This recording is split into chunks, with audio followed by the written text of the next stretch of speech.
Hello everyone, welcome to दृष्टि judiciary. I am Nivedita राजे। तो अपने नेक्स्ट एपिसोड की तरफ बढ़ते हैं। Jalaluddin Khan versus Union of India. बहुत अच्छा जजमेंट है ये, कॉन्स्टिट्यूशनल इंपॉर्टेंस रखता है। आर्टिकल 21, 20 क्लॉज 3 लगभग सभी पे अप्लाई होता है, तो आप बहुत सारे क्वेश्चंस में से यूज कर सकते हैं। अब शुरुआत जो हुई जलालुद्दीन की, वो एक ऑर्गेनाइजेशन से हुई। Jalaluddin case I mean PFI, popular front of India.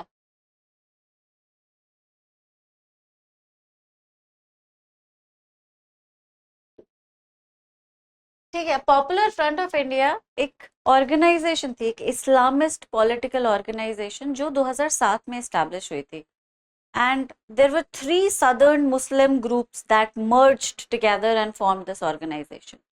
तो शुरुआत में तो दे क्लेम देमसेल्व्स और describe themselves as a neo social movement working to और committed to empowering the marginalise societies और सेक्शंस। लेकिन बहुत जल्द इन्हें मुस्लिम माइनॉरिटी पॉलिटिक्स के बहुत एक्सक्लूसिविस्ट और रैडिकल स्टाइल से एसोसिएट किया जाने लगा। कुछ इन्वेस्टिगेशन शुरू हुई और इन्वेस्टिगेशन से इनके कुछ एंटी नेशनल एजेंडाज बाहर आए। टेररिज्म के साथ फाइनेंसिंग के कुछ इश्यूज नजर आए और 2022 में गवर्नमेंट ऑफ इंडिया ने इस ऑर्गेनाइजेशन को 5 साल के लिए बैन कर दिया। अब ये जो पूरा केस हुआ, ये जुलाई में हुआ और ये बैन जो लगा इस ऑर्गेनाइजेशन पे वो सितंबर में लगा, सेम ईयर 2022। जुलाई 11 2022 वाले दिन अचानक से रेड कंडक्ट होती है जलालुद्दीन के घर पे। जलालुद्दीन अहमद पैलेस नाम की प्रॉपर्टी के मालिक थे और उसके फ्लोर्स को इन्होंने रेंट आउट कर रखा था। फर्स्ट फ्लोर इन्होंने पीएफआई के मेंबर्स को रेंट पे दिया हुआ था। अब जब रेड कंडक्ट हुई तो कुछ documents नजर आए which were quite questionable. So one of them was titled India 2047 towards rule of Islamic India. कुछ pamphlets भी थे, कुछ झंडे थे, there were some multiple cloth flags, magazines associated with PFI और रेंट अग्रीमेंट की कॉपी थी। अब ये सारे डॉक्यूमेंट्स तो जब्त हो गए। फ्लोर पे जितने भी मेंबर्स मिले पीएफआई के, उनको भी अरेस्ट कर लिया और साथ में लैंडलॉर्ड जलालुद्दीन को भी अरेस्ट कर लिया और बड़े सीवियर चार्जेस उन पे लगा दिए गए, आईपीसी और यूएपीए दोनों के। IPC section 121 waging war against the government of India attempting and abetting 121A, which is conspiracy to commit the offense given in section 121. 122 collecting arms etc. ये लगे आईपीसी के सेक्शंस। यूएपीए के भी sections लगा दिए which are very very stringent और इनमें bell apply करना बहुत मुश्किल हो जाता है। इनको नॉर्मल प्रोसीजर से गवर्न भी नहीं किया जाता अगर इस तरह के एलिगेशंस लग जाए तो लगने वाले सेक्शंस थे section 13, 18, 18A and 20। 13 is punishment for an unlawful activity. 18 is punishment for conspiring that unlawful activity. 18A is punishment for the organization of terrorist camps, and 20 is punishment for being a member of a terrorist organization or a camp. अब prosecution का कहना था कि जलालुद्दीन ने property rent की जानबूझ के, इन्हें पता था कि इनके घर में क्या हो रहा है, पीएफआई के मेंबर्स क्या एक्टिविटीज कंडक्ट कर रहे हैं। He was aware of their anti national agendas and the fact that they were conspiring against the nation.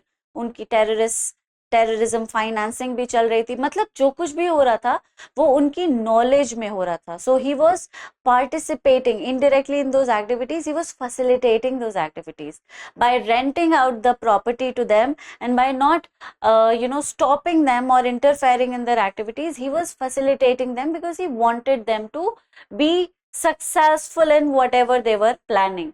तो ये भी उसी नोशन को या आइडियल को या आइडियोलॉजी को फॉलो करते हैं जिस पे पीएफआई बेस कर रहा है। प्रोसिक्यूशन ने ये अपना कंटेंशन रखा। अब जलालुद्दीन का कहना था कि जब मैंने इन लोगों को बिल्डिंग किराए पे दी तब पीएफआई एक बैंड ऑर्गेनाइजेशन नहीं थी। मैंने एक लेजिटिमेट ऑर्गेनाइजेशन के मेंबर्स को बिल्डिंग रेंट पे दी, just like any other ordinary landlord. In fact जब आपने मेरे अगेंस्ट चार्जेस लेवल किए, चार्जशीट फाइल की और मुझे आप कस्टडी में ले गए, तब भी पीएफआई बैंड ऑर्गेनाइजेशन नहीं थी। आप कह रहे हैं कि मैं टेररिस्ट ऑर्गेनाइजेशन को सपोर्ट कर रहा था, एक ऐसी ऑर्गेनाइजेशन जिसको टेररिस्ट ऑर्गेनाइजेशन आपने ही नहीं माना था। तो मुझे कैसे पता चलता है कि ये टेररिस्ट ऑर्गेनाइजेशन है? You labeled them a terrorism organization in September 2022 and you arrested me for associating with the terrorist organizations in July 2022. So aren't you retroactively applying a law on me? ये तो वही बात हो गई कि मैं आज कुछ कर रही हूँ और एक लेजिटिमेट एक्टिविटी है वो, मैं लेट्स से लॉ पढ़ा रही हूँ और ये लेजिटिमेट है, इसमें कोई इलीगैलिटी नहीं है, कोई प्रोहिबिशन नहीं है, लॉ का कोई भी मेरे ऊपर रोक नहीं लगा हुआ है। और कल लॉ कह देता है या कल गवर्नमेंट कह देती है कि आज से लॉ पढ़ाना क्रिमिनल एक्टिविटी है, तो जो मैं इतने सालों से पढ़ा रही हूँ वो भी क्रिमिनल एक्टिविटी थी, मुझे क्या जेल में डाल दिया जाएगा? नहीं, आर्टिकल 20 क्लॉज 3 इस चीज को प्रोहिबिट करता है। कोई भी criminal legislation, criminal law retrospectively apply नहीं होगा, वो उस तारीख से अप्लाई होगा या वो उन एक्शंस को गवर्न करेगा जो उसके एनफोर्समेंट के बाद कमिट हुए। It will not apply to past scenarios और फैक्ट्स और situations, it will only apply to situations which happen after it comes into force. The fact that the organization is a terrorist organization came to be known in September. So associating with that organization after September 2022 would have been a crime. But I rented the property to them when they were legitimate. When you arrested me, took me into custody, then also they were legitimate. और आपने मुझे एक legitimate organization को rent out करने के लिए arrest कर लिया है और मुझ पे मार तमाम कितने सारे चार्जेस लगा दिए हैं, वो भी यूएपीए के कितना ही ज्यादा स्ट्रॉन्ग स्ट्रिंजेंट एक्ट है। अब प्रोसिक्यूशन, और भी इस केस में कुछ इनहेरेंट वीकनेसेस भी थी। प्रोसिक्यूशन ने विटनेस के स्टेटमेंट्स पे रिलाई किया था, मतलब विटनेस टेस्टिमनी पे वो जलालुद्दीन की अरेस्ट को जस्टिफाई कर रहे थे कि इन्होंने देखा है, वो अक्सर उनसे मिलने जाते थे, उनके साथ ऑफिसेस जाते थे, प्रिंटिंग प्रेस जाते थे। और जब यही विटनेस कोर्ट में आके टेस्टिफाई करने लगे तो इनके स्टेटमेंट इन्वेस्टिगेटिंग स्टेटमेंट से बिल्कुल अलग थे। They were very different to what they had mentioned in the report. अब कोर्ट ने इन डिस्क्रिपेंसीज को नोट किया कि भाई ये तो बहुत मेजर डिस्क्रिपेंसीज हैं, right? Whatever has been said और whatever it is that you are claiming this said is not matching with what they are saying now. तो there were apprehensions of distortion from the prosecution side कि prosecution ने case को distort करने की कोशिश की है। certain statements that were attributed to the witness were actually not made by them, और इनमें कुछ प्राइम विटनेसेस भी शामिल थे। अब जो सवाल आता है वो the interpretation that came out was between minor and major discrepancies, वो भी विटनेस स्टेटमेंट्स को लेकर।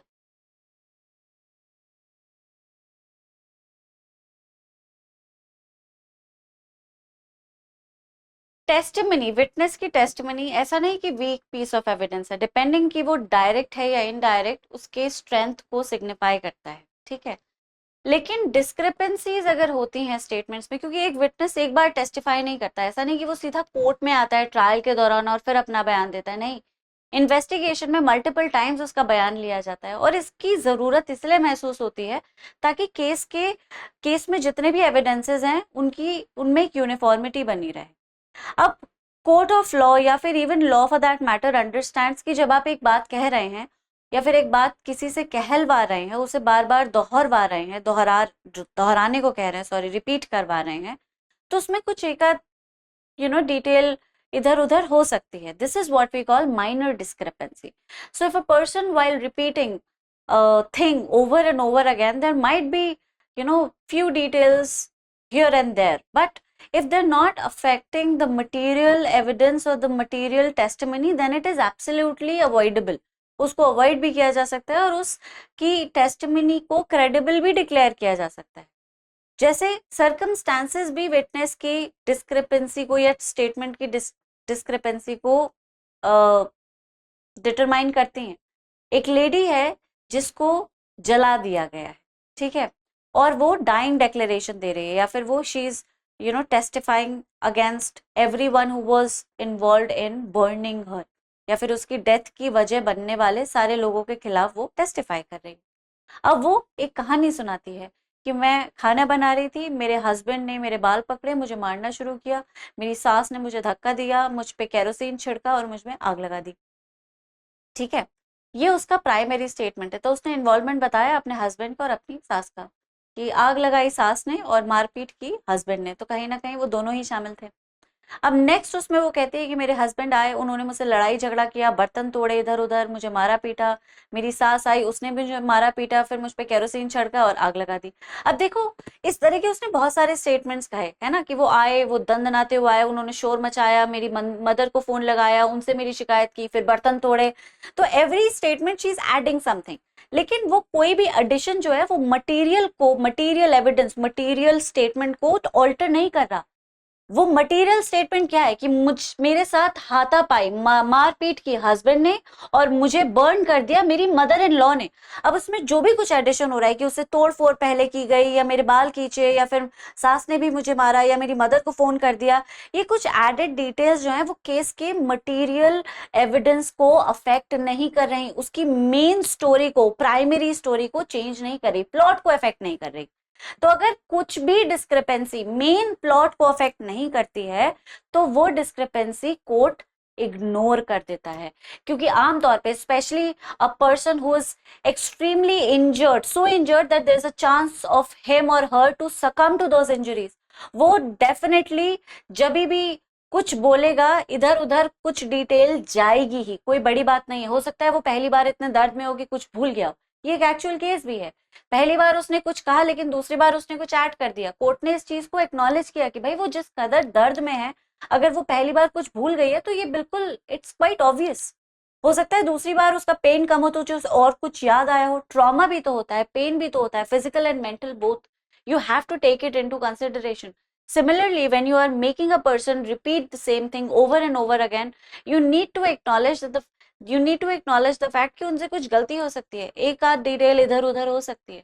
अगर वो इधर उधर डिटेल जो हो रही है, छोटी बहुत डिस्क्रिपेंसी जो है, वो मेन प्लॉट को अफेक्ट नहीं कर रही, तो माइनर डिस्क्रिपेंसीज अलाउड हैं, वो स्टेटमेंट को इनएडमिसिबल नहीं बनाती। लेकिन अगर स्टेटमेंट में मेजर डिस्क्रिपेंसी है, मतलब आपने बिल्कुल ही चेंज कर दिया, इसी स्टेटमेंट में मेरे हस्बैंड ने मुझे मारा, फिर मेरा फादर इन लॉ आए, उन्होंने भी मुझे मारपीट की मेरे साथ और फिर मुझ में आग लगा दी। दूसरे में उसने कहा कि मेरी मदर इन लॉ ने आग लगा दी, तीसरे में उसने कहा कि मेरे ब्रदर इन लॉ ने आग लगा दी।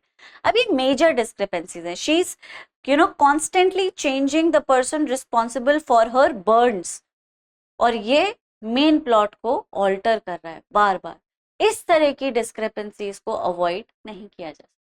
जलालुद्दीन जी के केस में यही हुआ। प्राइमरी एविडेंस जो आए थे, जो विटनेसेस थे, उन्होंने उन स्टेटमेंट्स को एक्सेप्ट ही नहीं किया जो उनके बिहाफ पर इन्वेस्टिगेशन में लिखे हुए थे। उनका कहना था जी मैंने ये बात कभी कही नहीं, तो जो बात मैं अब कह रहा हूं वो आप मानेंगे, ठीक है, कोर्ट में जो बयान दिया जा रहा है वो माना जाएगा। अगर इन्वेस्टिगेशन में कुछ कहा और कोर्ट में एविडेंस या विटनेस ने कुछ और कह दिया तो उसकी कौन सी बात मानी जाएगी? कोर्ट कोई सी भी बात नहीं मानेगा। दोनों स्टेटमेंट्स में मैच नहीं है, statements do not match. Statements made during investigation, statements made during trial do not match. The statement is not admissible, rejected. उस एविडेंस को ही डिस्कार्ड कर दिया जाता है, तो इनकी टेस्टिमनी को एक्सेप्ट ही नहीं किया जाता। You can not give precedence to court over investigation, no, या फिर vice versa. If there is no match, you just deny them altogether, do not accept it at any stage. Okay, तो ये था पहले। दूसरा, जब पूरा का पूरा प्रोसिक्यूशन या कोई भी केस या कुछ भी फैक्ट जिसे आप साबित करने की कोशिश कर रहे हैं वो टेस्टिमनी पर बेस करता है, विटनेसेस की, तो इट रिक्वायर्स कोरॉबरेशन। बस क्योंकि एक आदमी ने कहा और कोर्ट ने मान लिया, ऐसे ट्रायल नहीं चलता।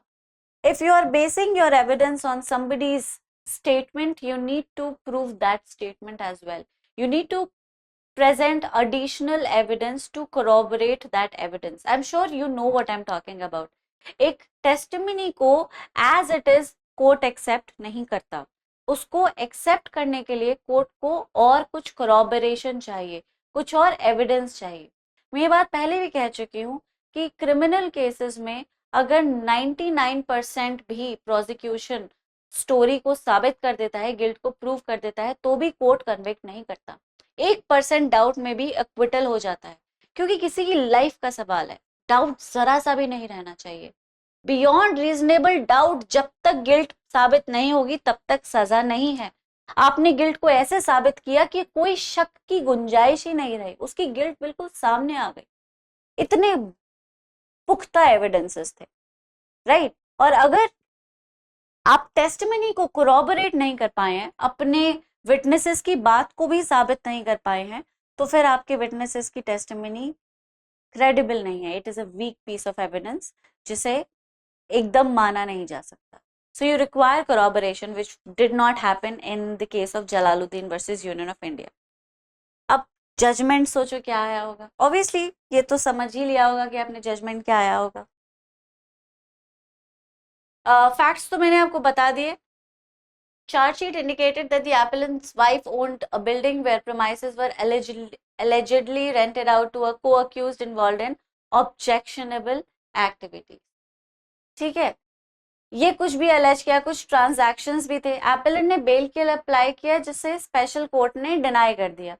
हाई कोर्ट में अप्लाई किया तो को अक्यूज्ड को तो बेल दे दी, लेकिन जलालुद्दीन जी की बेल को रिजेक्ट कर दिया.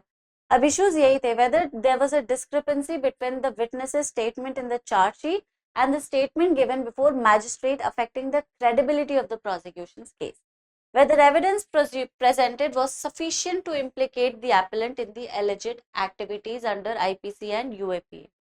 जजमेंट ये आया कि प्रिमा फेसी केस है ही नहीं. ठीक है, जजमेंट तक भी पहुंचते हैं. ये लीगल प्रोविजंस इन्वॉल्व थे. सेक्शन 121, 121A, 122, 13, 18, 18A, 20 ये मैं बता चुकी हूँ. Section 161 and 164 of CRPC. These sections pertain to recording of witnesses statement by police and before the magistrate respectively. 161 में पुलिस के सामने और 164 में मैजिस्ट्रेट के सामने. And they are very crucial in assessing the credibility of evidence. Court के observations थे कि स्टेटमेंट्स में डिस्क्रिपेंसी है. विटनेस के स्टेटमेंट चार्जशीट में और मैजिस्ट्रेट के सामने मैच ही नहीं हो रहा है, इसीलिए एपेलेंट का इन्वॉल्वमेंट पूरी तरह से क्लियर नहीं हो रहा. It is becoming questionable whether और not the appellant was really involve. Direct evidence की कमी है. There was no concrete evidence linking appellant to the alleged criminal activities. Money जो ट्रांसफर हुआ उसको जस्टिफाई कर दिया गया कि भरे मैं अपने बेटे को पैसा भेजा था ताकि वो रेंट पे कर सके. So what ever the prosecution was trying to prove through presenting those evidences but not clear enough to prove him guilty. कोई प्रिमा फेसी केस बन ही नहीं रहा था. जो भी वो लेकर आ रहा था एविडेंस, देखिए यहाँ पैसे भेजे हैं, इसका कोई अकाउंट नहीं है, और वो everything was justified under proper circumstances and with proper evidences too. Bail दे दी गई. Given the inconsistencies and lack of direct evidence, Supreme Court ने होल्ड किया कि चार्जेस आर नॉट सब्सटैंशिएटेड और जलालुद्दीन जी को बेल दे दी गई. अगर आपका क्वेश्चन मन में जरा सा भी आ रहा है कि मैम उसे अक्विट क्यों नहीं किया गया, तो केस था ही नहीं अक्विटल का. ठीक है, उस चार्जेस कंफर्म थोड़ी हुए हैं. He was not convicted. Acquittal तो तब होगा ना जब कन्विक्शन का ट्रायल है, ये तो बेल का था. He was demanding bail in this case. Okay, इससे रिलेटेड केस लॉज हैं. निया वर्सेस जहूर अहमद शाह वताली 2019 का केस है. elaborated guidelines were laid down on the approach that courts must partake in their application of the bail limitations under UAPA Act. Shoma Kanti Sen versus state of Maharashtra, ये भी latest case है. To confirm that accusation under section 43D of UAPA the test laid down must be fulfilled. क्या test है ये आप खुद ही पढ़ लीजिएगा. ठीक है, प्रैक्टिस क्वेश्चंस कर लेते हैं. What is section 121 of the IPC concerned with? ये आंसर तो आपको पता ही है. इसका कॉरेस्पॉन्डिंग सेक्शन BNS में जरूर याद रखिएगा. ओके, और मुझे कमेंट्स में लिख के भी बताइएगा। Under which section of the CRPC are witness statements recorded before a magistrate? Again, this is something which is very important, right? BN-SS. तो उसमें इसका कॉरेस्पॉन्डिंग सेक्शन क्या है उसे याद रखना है। सेक्शन 164 से रिलेटेड प्रीलिम्स में क्वेश्चन आ जाते हैं, ठीक है। Which section of CRPC deals with police recorded witness statements? Again, very important. The corresponding section in the new law must also be remembered. Means के questions evaluate the provisions of UAPA concerning conspiracy, fundraising for terrorist organizations. How do these provisions enhance national security? Analyze the significance of discrepancies between witness statements recorded under sections 161 and 164 of the CRPC in criminal trials. अब ये तो दृष्टि के अपने questions हैं, लेकिन मैं आपको इसका जो significance है केस का बता देती हूँ। ये केस आर्टिकल 20 क्लॉज 1 के से रिलेटेड क्वेश्चन में एप्लीकेबल है, बिल्कुल डायरेक्टली फिट हो जाएगा, क्योंकि हुआ इसमें यही था, रेट्रोएक्टिवली लॉ को अप्लाई करने की कोशिश की जा रही थी और बेल भी इस प्रेमाइस पे दी गई, भले उसे यहाँ पे इलेबोरेटली मेंशन नहीं किया गया है, लेकिन बेल भी इस प्रेमाइस पे दी गई कि आप क्रिमिनल लेजिस्लेशन को पास्ट सिचुएशन और फैक्ट्स पे अप्लाई करने की कोशिश कर रहे हैं, आप उसके फंडामेंटल राइट को वायलेट कर रहे हैं। आर्टिकल 21 भी कहीं ना कहीं शामिल है, आपने प्रॉपर प्रोसेस फॉलो नहीं किया। प्रॉपर प्रोसेस आर्टिकल 20 क्लॉज 1 के थ्रू निकलता है। Make sure that you are not applying a criminal legislation retroactively, you are applying it to future situations, not the past ones. This is also one of the requirement of procedure which was not handled properly in this case. तो article 21 भी सीधा violet होता है। Bell jurisprudence से जितने भी related questions हैं, bail is the rule, jail is the exception etcetera करके, उसमें भी ये सीधा अप्लाई होता है, क्योंकि कोर्ट ने इस केस के थ्रू इस रूल को रीइंफोर्स किया है और मेंशन भी किया है कि bail is the rule, jail is the exception, even in stringent cases like UAPA. We would try our best कि व्यक्ति को बेल मिल जाए। अगर प्रोसिक्यूशन के केस में थोड़ी सी भी वीकनेस होगी तो हम बेल दे देंगे, भले ही कितना ही प्रिवेंटिव एक्ट क्यों ना हो, ठीक है। तो बेल ज्यूरिस्प्रूडेंस से जितने भी क्वेश्चंस आते हैं उसमें आप इसे यूज कर सकते हैं। तो मेंस के प्राइमरी टॉपिक्स में ये केस शामिल हो जाएगा, आपके आंसर में वैल्यू ऐड करेगा। तो इसे इलेबोरेटली पढ़ने के लिए आप हमारे कोर्स को ज्वाइन कर सकते हैं, उसमें पढ़ाया जाएगा, राइट। बाकी you can if you want you can analyse it further. इतना छोटा केस नहीं है, मैंने तो बहुत जल्दी से समझा दिया। आज के लिए इतना ही। इन आंसर्स को अगर आप लिखते हैं या फिर आर्टिकल 20 क्लॉज 1 या 21 या बेल से रिलेटेड क्वेश्चंस के आंसर्स लिखते हैं तो इस जजमेंट को ज़रूर यूज़ कीजिए और अपने आंसर्स को किसी से चेक कराइए, देखिए कि आपने जजमेंट को सही तरह से इनकॉर्पोरेट किया है या नहीं। whenever you're writing an answer, आपने देखा होगा कमेंट्रीज में भी, there is a natural flow to everything. आपको कैसे बीच में कहीं कहीं पे भी कोई भी जजमेंट ऐड नहीं किया जाता, हर स्टेटमेंट को बड़े ही नेचुरली ऐड किया जाता है और उस स्टेटमेंट को सब्सटैंशिएट कर दिया जाता है कि वो किस केस से लिया गया है, सुप्रीम कोर्ट ने किस केस में उस स्टेटमेंट को कहा। तो whenever you are writing an answer, make sure that you are following the same model. आपके आंसर में एक नेचुरल फ्लो आना चाहिए, कुछ भी जबरदस्ती इंसर्ट करा हुआ नहीं लगना चाहिए, right. So that is what I want you to incorporate in your answer writing technique. और अगर आपको चेक कराना है तो किसी केपेबल व्यक्ति को ढूंढिए जो अच्छे आंसर्स लिखता हो, so that you can figure out कि आपके आंसर्स में वो सीमलेस फ्लो आ रहा है या नहीं, या फिर वो आपके आंसर जबरदस्ती मेड अप लग रहे हैं, where you are forcefully trying to add and use cases which are not really relevant. So this is something that people learn over time. जिनके आंसर्स अच्छे होते हैं वो मेंस में सबसे अच्छे मार्क्स भी ले आते हैं और सिलेक्शन भी ले लेते हैं, right. So that's it for today. अगले एपिसोड में इसी तरह के किसी दिलचस्प केस के साथ मिलेंगे। तब तक के लिए सब अपना ख्याल रखें। Thank you so much, bye bye.